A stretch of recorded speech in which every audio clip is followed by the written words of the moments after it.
Thank you, Madam Chair, and thank you for scheduling this hearing and to the witnesses for being here. I, as you mentioned, introduced legislation on behalf of the administration, specifically Secretary of Interior Sally Jewell and National Park Service Director John Jarvis, and so welcome. Good to have you here this morning. Next August will mark the 100th anniversary of when President Wilson signed the 1916 law creating the National Park Service. My state's experience with National Park actually goes back even further, with Mount Rainier having been established in 1899 and Mount Olympus National Monument, which later became Olympic National Park, established in 1909.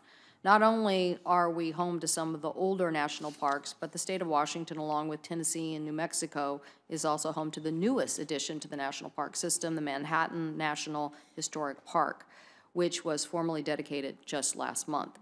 So the upcoming centennial provides us with a good opportunity to assess the state of our national park system so that we can determine what we need to do to improve the National Park Service and provide the proper level of services that allow the American public to enjoy their national parks.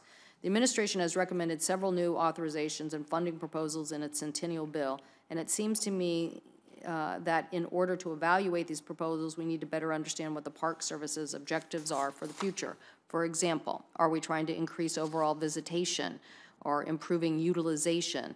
What are the aspects of the current park budget that are working, and where do we need to improve on funding levels for their long-term viability? And what are our plans for recognizing new additions to the park system?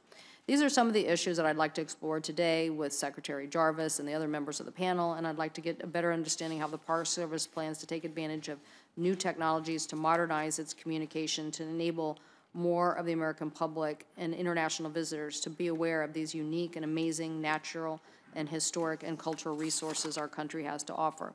I agreed to introduce the administration's legislation, which we are considering this morning, not because I agree with every single thing, but I really thought it was important to begin the discussion about how we best take care of our national parks into the next century. I believe the administration proposal gives us a very good start on that legislation.